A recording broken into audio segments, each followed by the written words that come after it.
Aloha, I'm Paul Norman. I'm the Executive Director of Neighborhood Place of Puna. And today I want to do another in our Hero series and talk a little bit about Dorothy Day. Dorothy Day was the co-founder of the Catholic Worker Movement. She co-founded it with Peter Morn. And we're talking about her today because she was born on November 8th in 1887. And Neighborhood Place of Puna is a secular organization, and yet when we go and we look at our heroes, when we look for kind of our heroes of compassion, we look across the spectrum, across the world at people who draw inspiration from different traditions. And for her, for Dorothy, it was Catholicism. And but Dorothy did not grow up as a Catholic. She grew up in a kind of nominally Christian home, and was fairly fortunate as a young person. And as a young adult, though, she moved into the city of New York and supported herself through journalism, through working for different papers, and through writing. And of course, we got to think about the time period. It's the beginning of the 20th century, so women didn't do these kinds of things. So she was definitely breaking some ground here. But at the same time, the society in which she found herself as a young adult would be very familiar to us. So this was before the Great Depression. And at this time, there was a tremendous amount of economic inequity, right? So very few, a minority controlled the majority of the wealth and power in the United States at that time. And the rest of the population really just struggled to get by. And I've seen research that says that basically the economic inequality in the United States right now is parallel to what we saw right before the Great Depression. And also in the world that Dorothy Day was living in at the time, there were culture wars, just like there are now, right? So of course, there were the culture wars around women's right to vote. There were fights around legalizing contraception. There were struggles around workers' wages and rights. So we have to remember at this time, there was no minimum wage. There was no standard 40-hour work week. Very limited protections for workers. There was child labor. There were no child labor laws. So it was hard for workers. And of course, at that time, there was a lot of anti-immigrant sentiment. So a lot of racism, a lot of anti-Semitism, a lot of propaganda that, would be very familiar to us today. And also a lot of the poor and immigrants lived in small apartments, overcrowded in small apartments, and with insufficient sanitary facilities, which contributed to a lot of other issues. And it was in this milieu that Dorothy was living and writing about life in New York, and particularly struggles around workers and workers' rights. By all accounts, by her own account, even though she was immersed in this culture, seeing a lot of suffering, a lot of poverty, she herself kind of moved among a bohemian group and kind of lived a little bit more carefree and bohemian life. But that started to change after she got pregnant with her child, Tamar. And when she was pregnant with Tamar, she converted to Catholicism. And, for a few years after converting to Catholicism, she kind of just lived, what many of us would consider kind of a normal religious life, as a young mother raising her child and so forth. But the thing that I find really compelling about Dorothy Day was that that wasn't enough for her, that she felt in some place in her being that her Catholicism, that her faith should manifest in very concrete ways in the world. And so she began to look for ways to kind of more actively live her Catholic faith, to live her faith in the world. And she did a lot. She experimented with a lot of different things. But I think there was one incident, one kind of turning point with her was that she encountered some young women who had children out of wedlock and couldn't find a place to stay, couldn't find housing. And she was not able to, or whatever, wasn't able or wasn't willing at that time to give them shelter. And she learned after that that one of the women had taken their own lives. And this had a profound effect on Dorothy.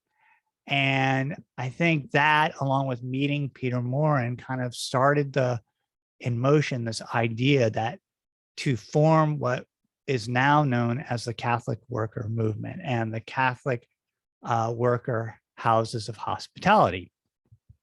And you can go and, the internet's wonderful. You can go and do a lot of research around that. But for me, the thing that I really take away from that is that these houses of hospitality, her whole kind of religious philosophy or theology was basically circled around three core principles. So, of course, preference for the poor, a commitment to nonviolence, a commitment to the Sermon on the Mount, and to the corporal works of mercy. So for those of you who weren't raised in maybe a Catholic household, who haven't heard of the corporal works of mercy, there are these 7 activities to engage in. So feed the hungry, give drink to the thirsty, clothe the naked, shelter the homeless, visit the sick, visit the imprisoned, bury the dead. Very concrete actions.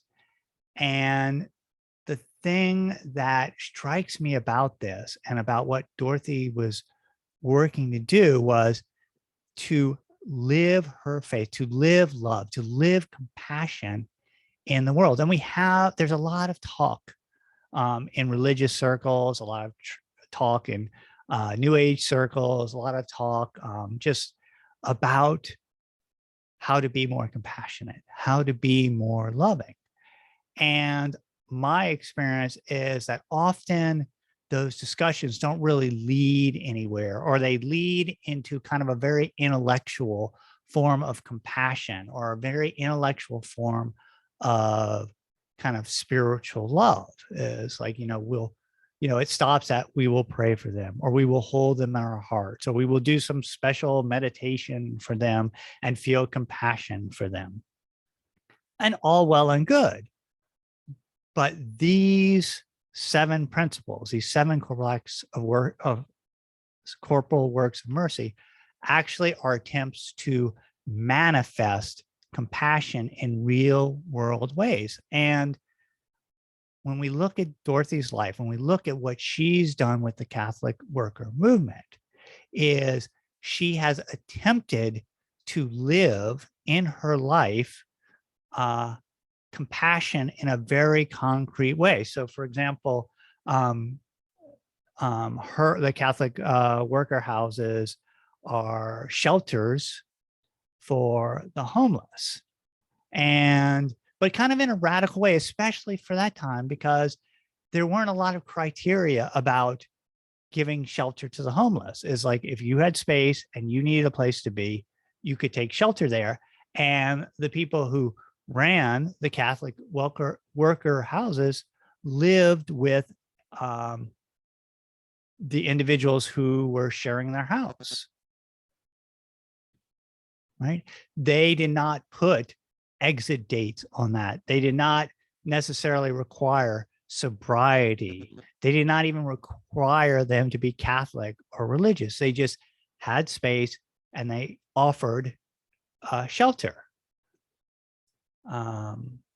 And of course, during the Great Depression, they provided, they had a soup kitchen and provided soup and bread for the many, many, many people who were hungry at that time. And again, just constantly experimenting with ways to express compassion in action. And that's my takeaway, really, from what the work that Dorothy has done. So you may read about Dorothy's life, you may agree with her politics, you may disagree with her politics, you may agree with the life she led or not. But we should not discount the fact that she was a person of deep faith who felt that it was important to try and live in a compassionate and loving way in the world. Right? She couldn't do everything. None of us can do everything, but we can each try to live compassionately, to extend compassion to those who are suffering, especially those who are suffering, poverty and homelessness and want, because to a great extent in the United States, that's unnecessary suffering. The suffering of homelessness, the suffering of hunger, the suffering of want, those are a reflection of our inability as a society to share the resources we have. We could, if we as a society had the will to do it, eliminate those sufferings. And so particularly important to express compassion for those individuals suffering from what is essentially a social sin.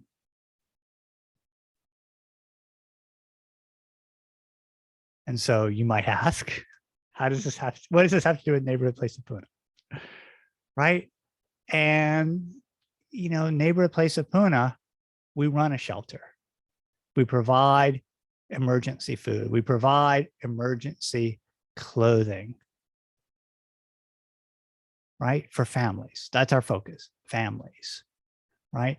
We, as an organization, are trying to, in some concrete way, make the world a little better by helping our families, by helping families with young children.